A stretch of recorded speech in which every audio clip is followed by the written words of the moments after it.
ready to talk about goats this morning, and so we're just happy that you're here. And we have a whole day lined up, set up for you guys.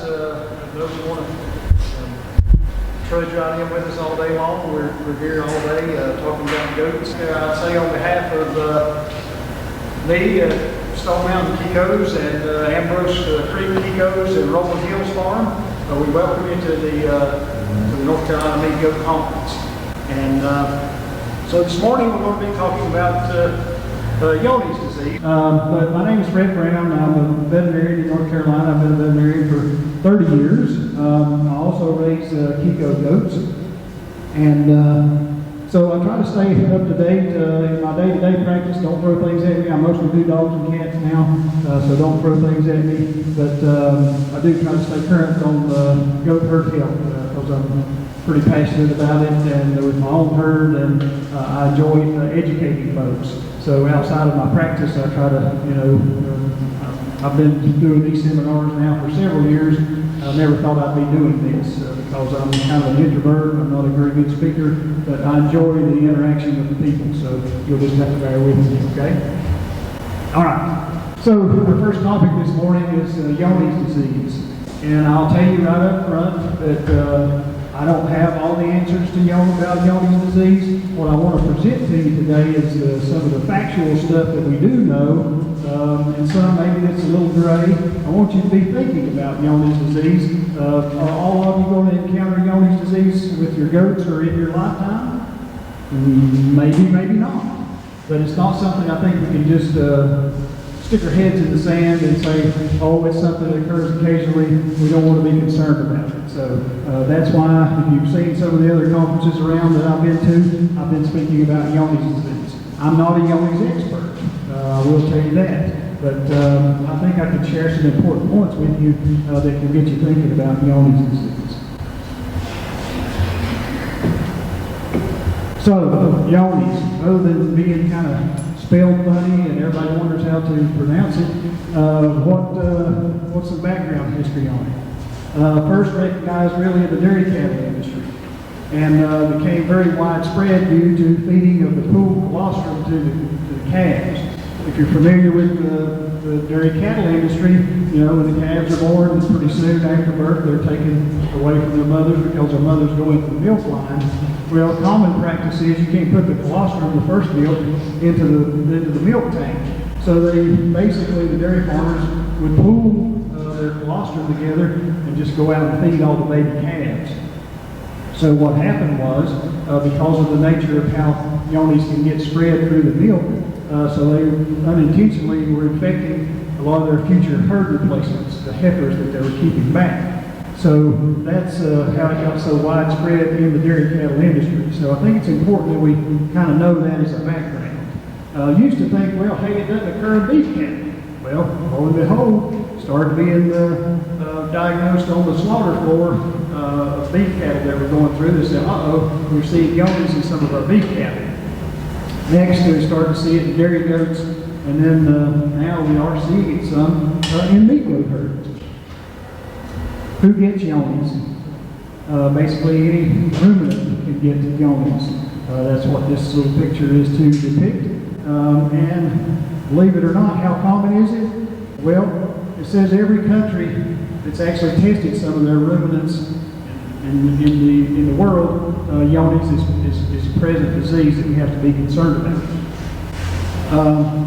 In the United States, and these are a little bit older statistics, some of the newer ones are not quite out yet, but about 8% of beef cattle herds and 68% of dairy cattle herds are actually infected in the United States, which means they have at least one animal that's infected with it. And the map here we'll talk about in a minute, that's the organism, Mycobacterium, avium, paratuberculosis, so we'll talk about that. But what about goats? Well, we don't know exactly, and I put the but down here with exclamation marks. So I put here, this is possible prevalence. Now realize this is information from 2017. This is information from one Johne's testing lab, the Wisconsin, University of Wisconsin lab that does a lot of testing there. They have a Johne's testing center.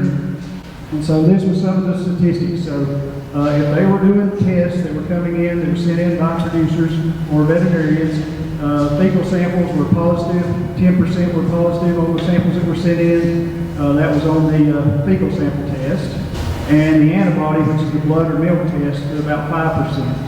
And at that particular point in time, the most common states were Missouri, California, Indiana, Minnesota, and Oregon. And like I said, this is a random survey and only represents one lab. However, it is out there and we're starting to see it. So what is Johne's? Johne's is caused by bacteria, and it's got this funny name, Mycobacterium, avium subspecies, paratuberculosis. So it's commonly referred to as MAP, and you see why, because we don't like to keep talking all that long word there or whatever. So, but this is an important point here, is this organism, this bacteria is an obligate animal pathogen. And what that means is that it only replicates inside the animal. Even though the bacteria can gets secreted in the milk and it gets passed out in the feces, when it goes out into the environment, it doesn't replicate a lot. Or at all, really, okay? You know, some bacteria that live in the environment, they're able to replicate in the environment itself. So the reason that's important is because we need to identify those animals that are shedding this organism so that they're not contaminating our environment, so that we make it less likely to infect others in our herd. And then it only multiplies inside the animal, and specifically in the macrophages, which are the part of the immune system, part of the white blood cell immunity cells that we have there. And this organism gains access into those, and that's where it replicates. So it kind of hides out in the body and sometimes doesn't get recognized for a while. So that's part of the pathophysiology and the life cycle of this that makes it somewhat difficult. So what are the sources of infection of Johne's? Well, the first thing we need to realize that it is shed, the organism, an infected animal, the organism is shed in the fecal matter. Okay? It's also shed in the milk, potentially surface contamination of the udder, contaminated feed, or in the environment. You know, who has goats here? All right. We know goats don't get in their troughs, or they don't poop in their feed bunks or anything. They don't do that. Or their water bowls or anything like that. They are water sources. They're very neat about that. So, but anyhow, so one thing here, and it says that the infection progresses. As the infection progresses, the number of bacteria being shed steadily increases. So that's talking about an infected animal, and there's kind of a course of the disease, how it goes about, and the shedding that occurs. We'll talk more about that. Hopefully it'll become more clear as we go along. And I've already stated this, but this is an important thing. It does not multiply in the environment, but it can survive for a long time in the environment, potentially up to a year. So it's like a lot of other things that we have to deal with goats. The organism can be in the environment, kind of hiding out, and can rear its ugly head. So, but that's why it's so important that we identify animals that potentially could be shedding into the environment. And it's oftentimes in the subclinical phase, meaning there's no outward signs when the animal is actually shedding the organism. So that's what's another thing that's kind of scary about it. Now, I'm not here to scare you off and say, oh, Johne's is out there, I'm never going to own goats or any animal, but I just want you to be aware of it, okay? So, how does it get transmitted?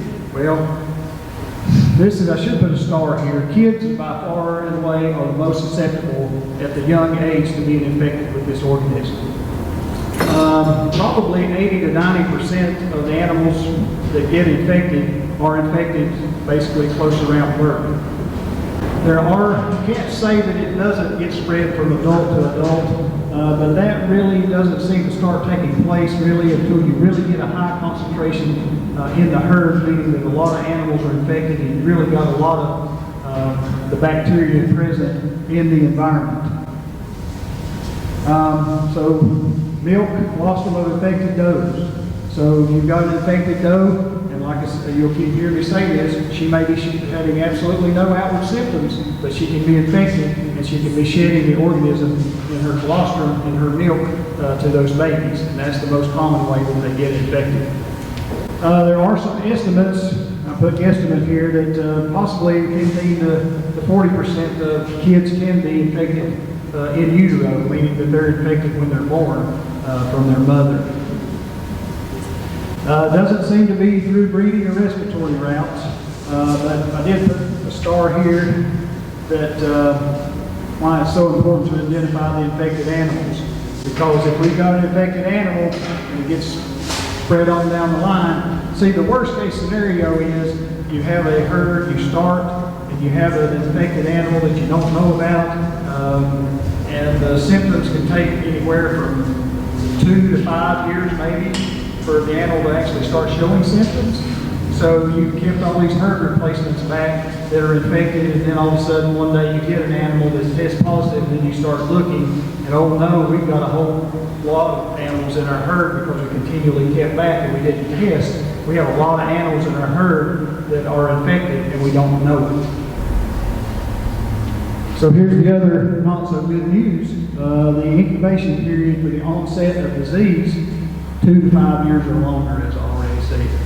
So that means that, likely these kids were infected when they were a few days to a few weeks old. They had absolutely no signs, but it might show up when they're 2 to 5 years old. I've already stated this, but I'll say it again. It's influenced by the number of shedders in the herd. So if you've got like one infected animal in the herd, she's pooping out the feces with the organism present, well, she can only produce so many organisms. They're not replicating out in the environment, opportunity to be infected. So that's what more exposure means equals a shorter incubation period.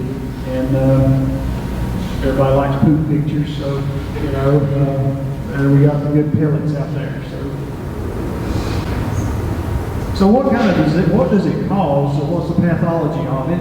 Well, it targets the GI tract, and specifically, it kind of gets started in the ileum, which is the most back portion of the small intestine. And it invades what we call the Peyer's patches, which are you can think of them as the immune reactive centers along the intestinal tract. So that's important because that's where the macrophages are, and that's where the organism gains access there, gets into the macrophages there around the Peyer's patches, and then they kind of go through this what we call silent phase. It's hidden out in those macrophages, and there's no immune response. You might say, well, why is that? We don't know exactly, but for some reason or other, it's able to gain access into these white blood cells, these macrophages, and can just kind of stay hidden out there until opportunity arises. So what happens is you get, when you start getting into clinical disease, it causes this chronic, what we call granulomatous, which means granuloma or thickening of the intestinal tract. And so here's a picture of an ileum that's looks kind of corrugated, I call it, and thickened and bumpy. It normally would be kind of really smooth in here and look nice and pink looking, which this is a post-mortem, obviously, a dead animal. But you can appreciate how thickened this is, and then it can spread into the lymph nodes and can make these really large lymph nodes, ultimately leads to death. Now, what are the clinical signs? This is where it gets a little scary, I hate to tell you. During the preclinical phase, see this red? No, there are no outward signs. So they look perfectly normal. At this point, they are not losing weight. They are having babies. They are raising kids, and everything looks fine. That's during the subclinical phase. Once we move into the clinical phase, weight loss, even though the animal typically continues to eat well in the sort of the early phases. Diarrhea, not very common in goats. Goats really have an ability of their colon to concentrate those fecal pellets. In cattle, diarrhea is almost always a symptom. You've got chronic diarrhea and chronic weight loss.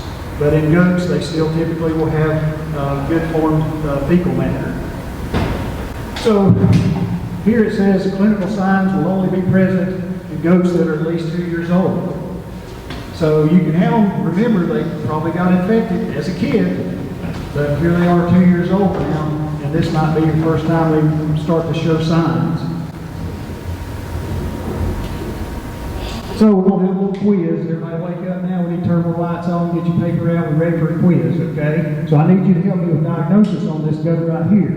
And I don't know, just kind of look at it. Does it look very good? Looks kind of puny, don't it? That's what we say in our neck of the woods. Looks kind of puny. Yeah. So it's a little bit unthrifty. So what do you think might be wrong with this goat? The back borders are skinny, might be wormy. Might be wormy. That's exactly right. Let's see.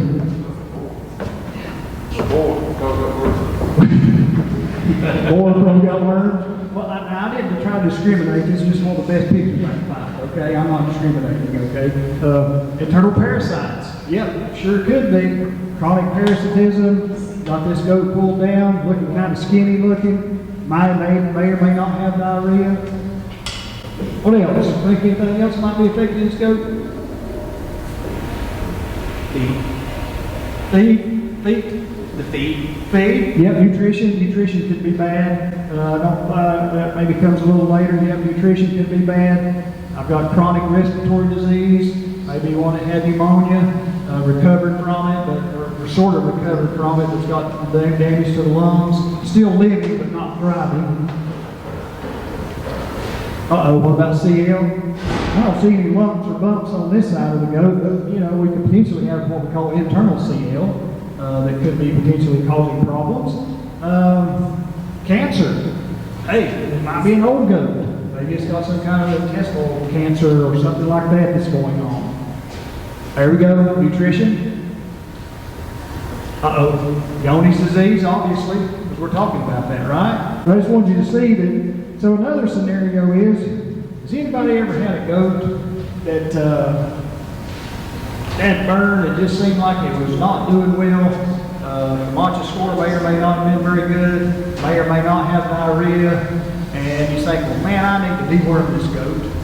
And you deworm that goat and it's still not doing well, go on a little longer. Well, that dewormer must not work, so I'm going to give some more dewormer.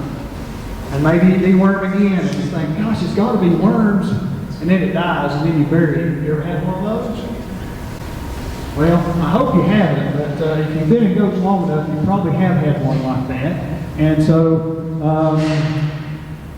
Johne's would have to be a consideration in that case, because that's a common scenario that I seem to see with Johne's as far as the few cases that I've been involved with.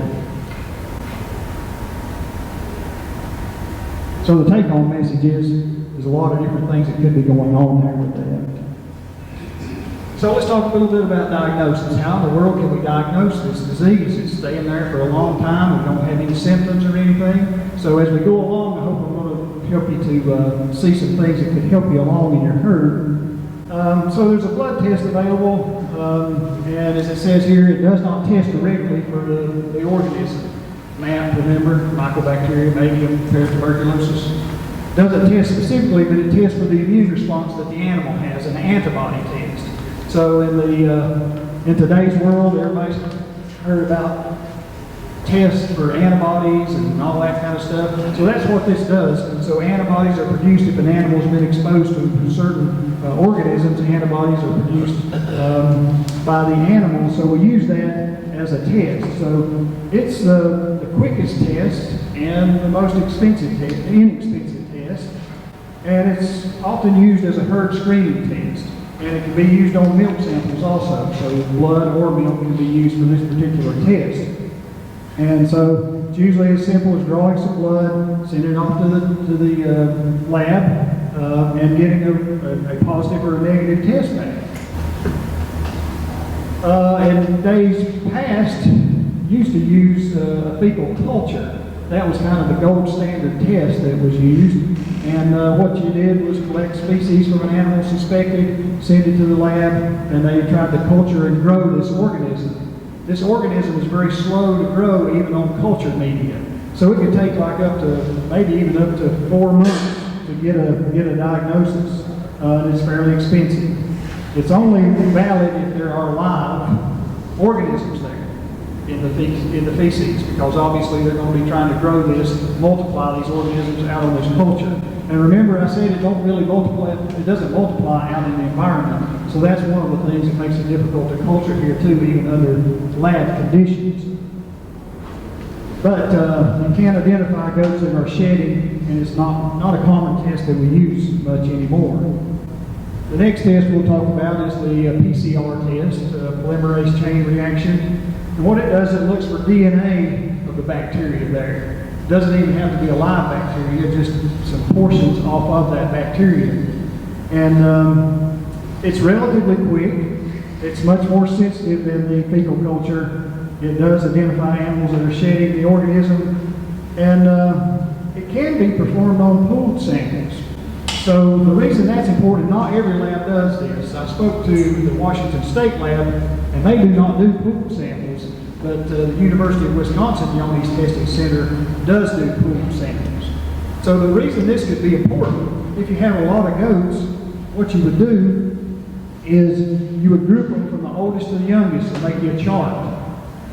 From the oldest animals down to your youngest animals, say that are over 2 years old.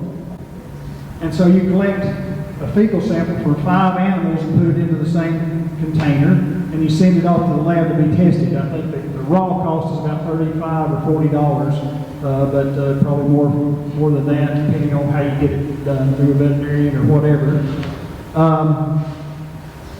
So they test that sample. If that sample's negative, then it clears basically all 5 of those. Now the caveat is if the pooled sample tests positive, then you've got to go back and test all 5 of those. Okay, but it's one way that oftentimes it's done where you only have to send, if you had 25 goats, you only have to send in a sample from all goats, but you get charged for 5 samples, and if they're all negative, then you're kind of good on that. Okay. But it's still done on the individual animal, obviously, and you got to be prepared for that. But that is something that's sometimes used, and obviously necropsy, we don't like to get to that point because that's a dead animal. But if you have an animal die, particularly one in the scenario I talked about, that it was kind of a chronic poor doer, if you have a diagnostic lab anywhere close to you, I would by all means recommend to take that animal there. In North Carolina, I think it costs you about $45 or something to get a thorough workup at a state diagnostic lab. And they can diagnose it on histopathology. This is just a microscope picture of a part of the ileum, the intestine, and these organisms are what we call acid-fast stained organisms. That's just something that they use in the lab to make them show up. And that's what these organisms are showing up in the red here throughout this submucosa of the intestinal wall.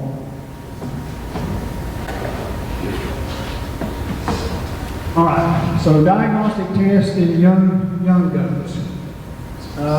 So due to now we talked about the life cycle. Symptoms only occur in animals that are over, say, basically 2 years old. So only adult animals really produce the targets needed for testing. So even though these young animals are getting infected by their mother, now and I'll talk a little bit about that down here, but young goats less than 18 months old, they don't shed it or they don't produce antibodies. Okay, their immune system's not saying, hey, it's in there, and they're producing using antibodies. It's just hidden out, remember, in the macrophages, just circulating around in those white blood cells. So most all the labs recommend that you only test animals that are 18 months old. Now, there's a little caveat here. You can test young kids that are less than 6 or 7 months old on the antibody test, but what you're testing for is antibodies that got passed from their mother to them. Those are not antibodies that they produced. Those are antibodies that they still have from where they got passive immunity from their mother. Now you can do that, but I don't know. I say when the dam's unknown, but for me, I want to know what the dam is. I don't, but I think that's much more important. But if you had a weird situation where you didn't have the dam available, if they're less than 6 or 7 months old, but if you test them from, say, 7 months to 18 months, they're going to be negative. Does that make sense? Okay. Anybody sleep yet? Okay, good. Everybody's still awake. It's early, everybody's still awake. So, okay.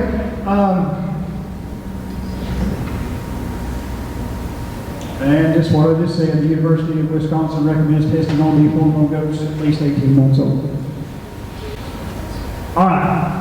I don't like graphs, but this is a very important thing, and I know it may be difficult to see. I hope you can see it. I'm going to try to go through it, but this is very, very important.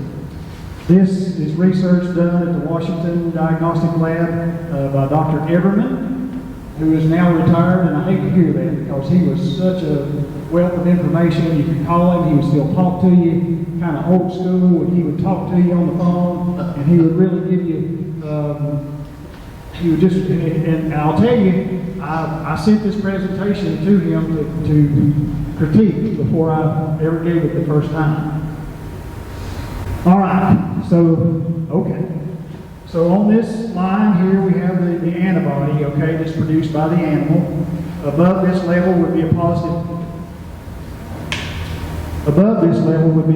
animal, and below this level would test negative. You can see over here, from here to here, no symptoms. This animal looks normal. Over here is where we start getting into clinical signs on this graph, okay? So what we're talking about is testing, and particularly right, this graph is talking about antibody testing, but we'll talk about the other tests too, but we get this explained first.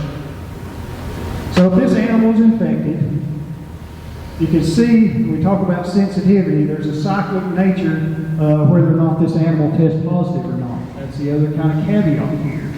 So if you have an asymptomatic animal and you test it at any random point, there's about a 65% chance that you may get a positive, but there's also a 35% chance that you might get a false negative. So a false negative means that animal is positive, but the test is negative. Okay? And I know that's confounding and confusing sometimes, but so as we go along now, once we get into the clinical sign phase, then about 95% of the time, this animal will actually show a positive test.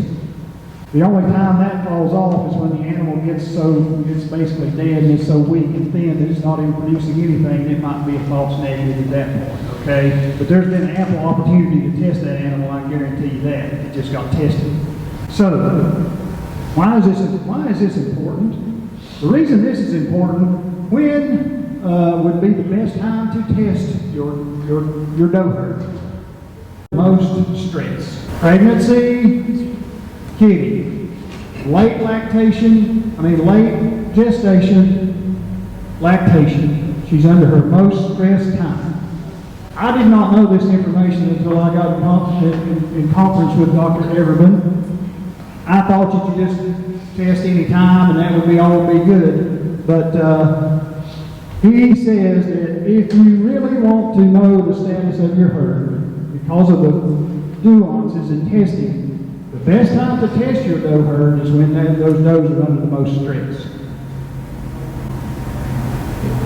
Because, let me give you a scenario, so they're really stressed then, so that's when you want to test them.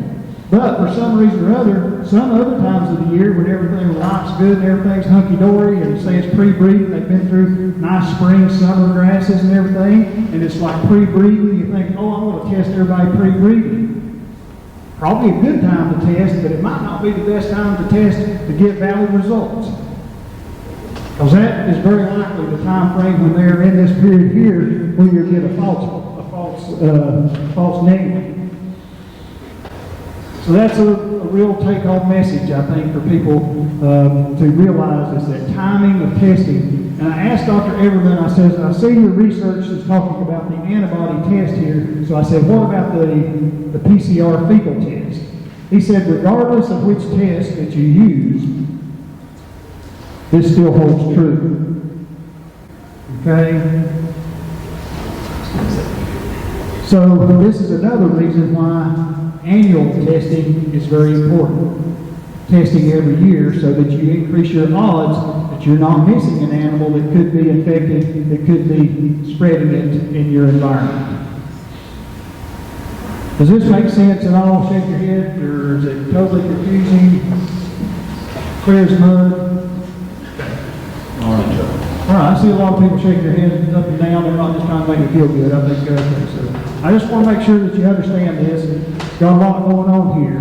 But just remember, from here to here, this animal has no symptoms, looks normal. Cycling about, might test positive, might test negative part of the time. But we've got to try to increase our odds if we really want to know the status by testing our animals when they're under the most stress. So over here, once you get into the point where you've got clinical signs going on, typically speaking, it's fairly easy to get a diagnosis, okay? All right, so I already mentioned this, I got a little ahead of myself, but timing of testing, regardless of the test chosen, is of utmost importance. And the best time to test is when the doe's under the most stress, late gestation, lactation. Because this is when she is under a lot of stress. Typically in my neck of the woods, unfortunately, I guess we get, it was pretty cold. We got cold weather, we got heavy pregnant animals, and so they're under a lot of stress. Prevention and management. And I say, my goodness, what can I do about this? So there's no effective treatment for this disease. It, once it progresses, it's pretty much fatal. But I think yearly screening of all animals that are in your herd that are greater than 18 months of age is a very important place to go. In cattle, they require 3 consecutive yearly negative tests for certification. There's no certification program in goats at this particular point. But I think we should, in the words of Dr. Everman, I think we should try to mimic that, is what he said. So, if you have a positive animal, you should cull that animal or isolate known-infected animals in their own environment if you choose to do that. But that's not what I would recommend to cull. Quarantine and test new acquisitions entering the breeding herd. Now, does that mean that I won't test a 2-year-old healthy animal? No, that does not mean that I won't test them. I still will test them. But I'm going to make sure that I try to test them during the stressful time in their life later on too. Okay, I think that just increases my odds. Okay, I mean I know we talk a lot about that other, but I'm still going to test my 2-year-old healthy animals that maybe haven't gone into lactation yet or whatever. If I buy one particular, so let's say for instance I might test one twice in a year. So like if I bought an animal that was like a 1.5 years old and I tested her then and she was good, say I bred her on my farm and then when she went on the kid, 5 or 6 months later, I'd go ahead and test her again then. That's how I would do it. Some people double test like 30 days apart too, don't they, Dr. Stimmy? Some do.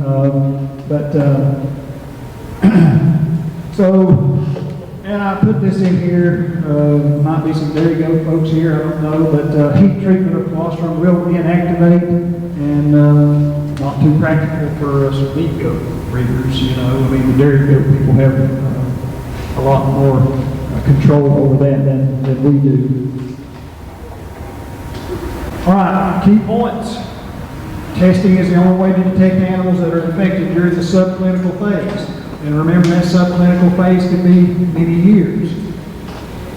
Sorry, it's just the way it is. And the natural time for shedding in the feces is at kidding when they're stressed. Natural time for shedding in the colostrum. Milk is at kidding, obviously. All right, so parental testing the doe herd. Don't forget about your bucks. Especially the doe is essential for early detection and control. Remember, we want to detect this before we have a shedder in the environment that we don't know about. That she's shedding in the feces and the colostrum at the time of kidding. And in red here, it's not just because I'm an NC State fan. Red means look out, okay? So during the preclinical phase, the antibody ELISA, fecal PCR will oscillate. Remember that graph, up and down. But usually around giving birth, they're about 4 to 6 week window. There's potential to false results, negative results outside of this window. So this is where you want to concentrate your efforts on testing. Should you be concerned about Johne's? I say yes, you should. I want you to be educated about it, okay? And people say, well, that's something I'll probably never see or whatever. Well, you might not, but it might reach up and nip you in the backside, you know, if you don't watch out for it. It is a manageable disease, but you gotta be looking for it. If you're not looking for it, you just stick your head in the sand, you can come back to cause problems, and don't just ignore it, because it could be lurking in your herd. You just haven't had a clinical case yet. And I'm not trying to scare you, I'm just trying to give you the facts that I know about Johne's, and that we do see Johne's disease in the goats at this point. So,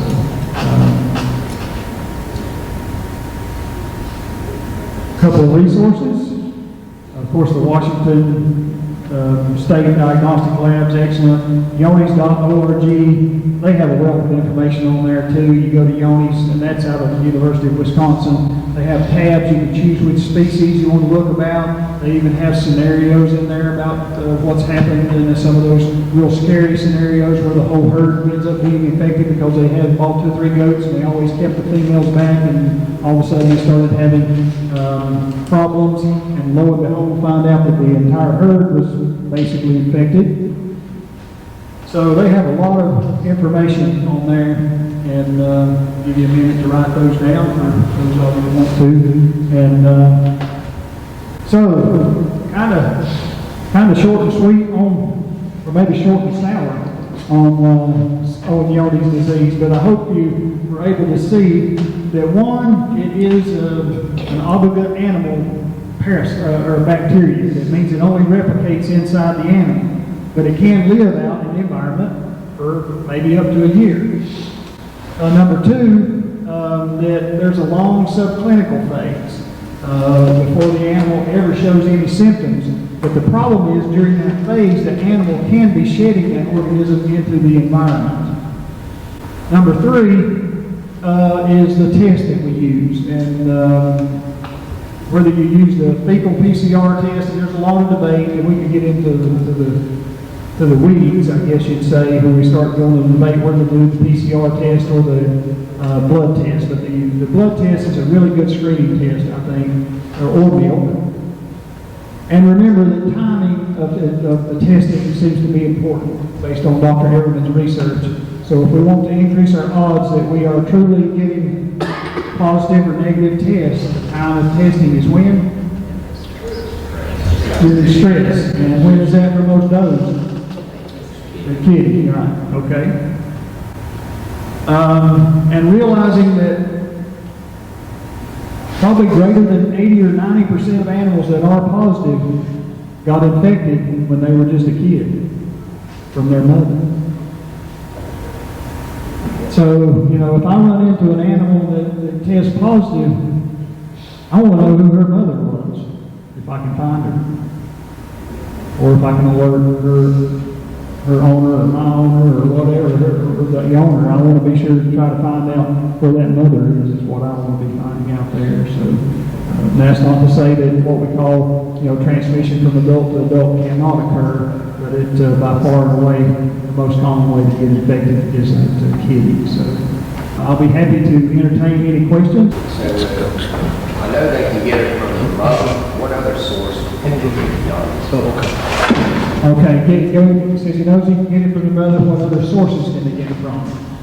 Well, they can get it out in the environment through potential like udder contamination.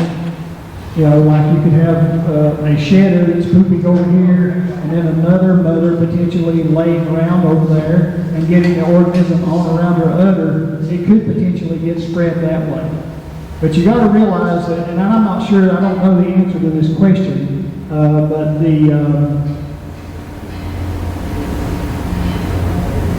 how many bacteria does it take to infect one or whatever? So by far and away, if it's concentrated in the milk and coming through the milk, you're going to get a lot higher load than you are just say a casual bacteria that's on the udder or whatever. So, you know, and I don't, like I said, I don't know the answer to that question. I'm not sure that they can get infected off of just one bacteria or whatever, potentially, I guess.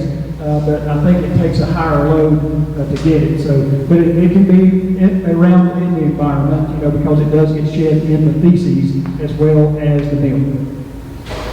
You know, potentially, you know, if you're sharing, it potentially could get spread through blood, you know, like if you're sharing needles amongst animals and that sort of thing. Because the macrophages or white blood cells and stuff could potentially be in the blood. It could potentially get spread like that too, you know. So that would be not a natural source of infection, but it could be occurring.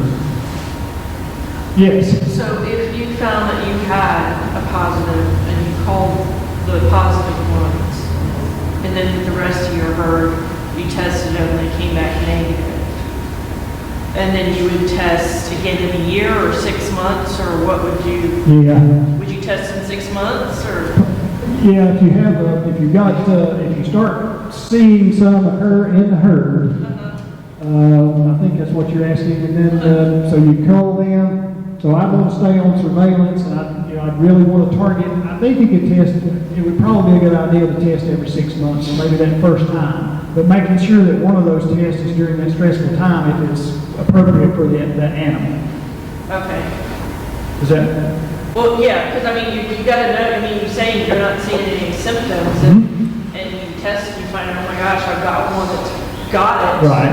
or it's come back positive. Like, okay, well, now how do I know if anybody else has it? Well, that's where you just got And to. you think back negative, and then you're like, well, they still could be positive over here. But yeah, they still could be, and that's the bad thing about this disease and the testing. That yes, they could still be positive. So that's why you're continuing to test well, at least annually. Well, and what's the percentage on the test that it comes back positive and it's not true? The false positives are not very prominent because the nature of the way the test is. If it's a positive, it's likely a positive, okay? The false negatives are by far and away the most important there. So I'm not saying that you couldn't get a false positive, but those are pretty small because we're looking for that antibody response to that. And that animal has been exposed to that if it's producing that antibody response. Even if you tested under 18 months, if your doe was a year-old, you're saying that they're supposed to be 18 months, and you tested a doe that's a year. She's going to be negative. Okay, thank you. There are people that test less than that age, I realize that, but it's going to be negative. Okay. Yeah. Now, if you get the maternal antibodies, as we talked about, say less than 7 months old, you potentially could have maternal antibodies in that kid at that point that could test positive. But that's not that kid's antibodies. They came from his mother. Okay.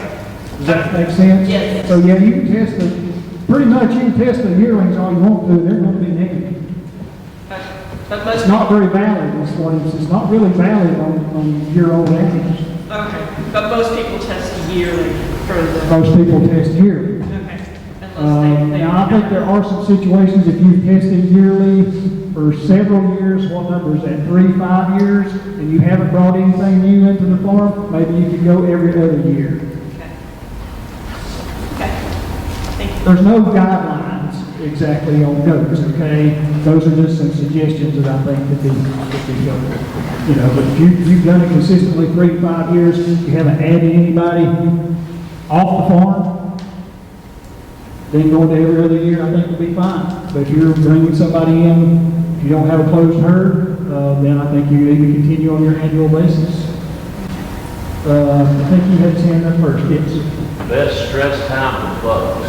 Best stress time for bucks, probably when you come off, usually right after breeding most of the time.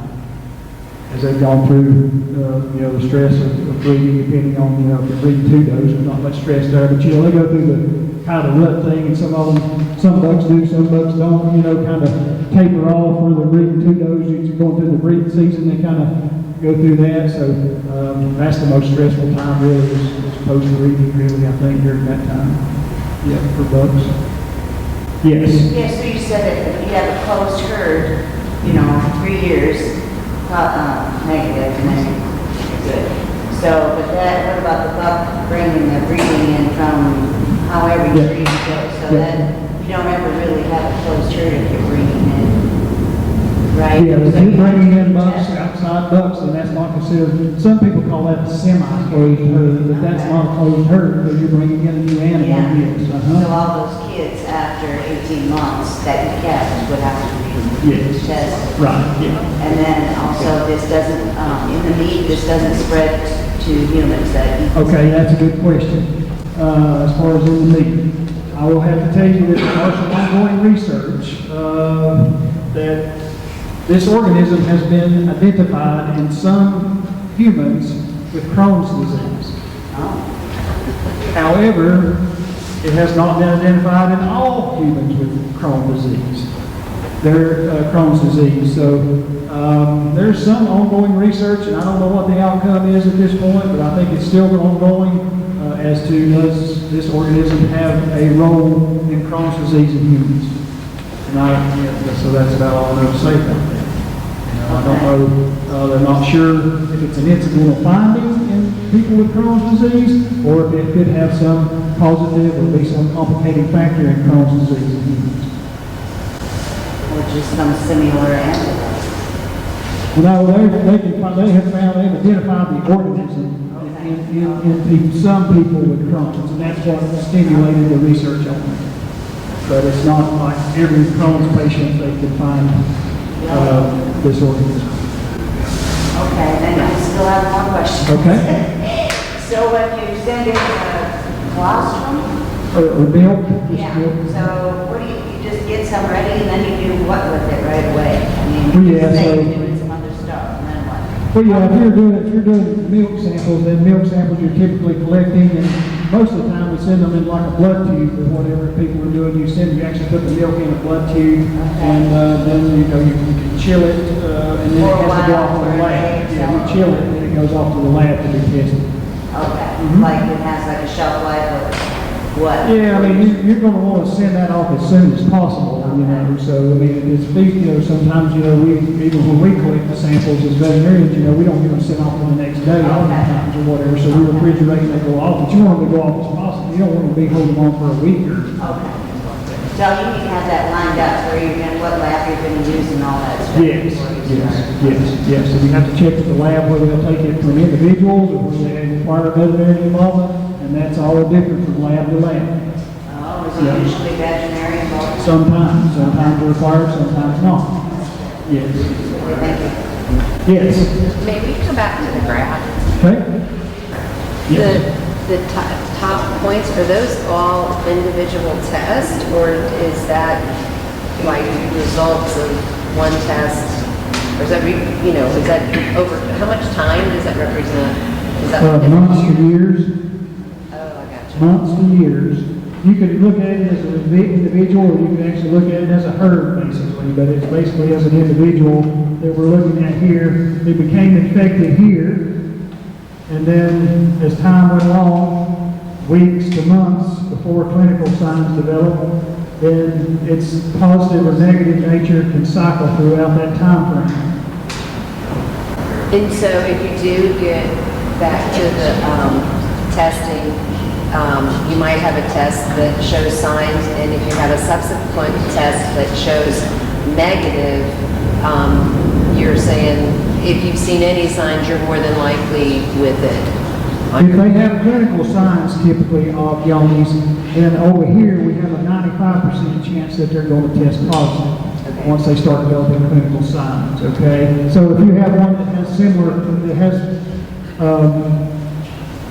clinical signs that are common with Johne's, you get a negative test, unless it's over here, which means this animal's probably on its last leg, okay? It's got 3 feet in the grave, then it's not producing antibodies over here. But in general, during that time frame, if it's got clinical signs and you get a negative test, then it's likely something else. Oh, gotcha. Okay. And then just on that retesting, or even in the subclinical phase, when you go for your subsequent tests, Seems if it's most likely coming through milk, you want to keep your animal samples within that same sort of genetic pool, you know? Like you might have a barn that's got different genetics, but if an animal shows up with it, you want to get another animal that's related to that one. Yes, if you get a doe that comes up positive and you've got her daughters in there, whatever, hopefully you did the whole test during that time or whatever, but I'm going to be looking extra close at her daughters that I kept in the herd. Versus just, let me do a random pool sample kind of scenario. Well, yeah, but you're still, in my opinion, you're still going to need to be testing the whole herd or whatever, you know, you're not just going to be selecting a few out of that group or whatever.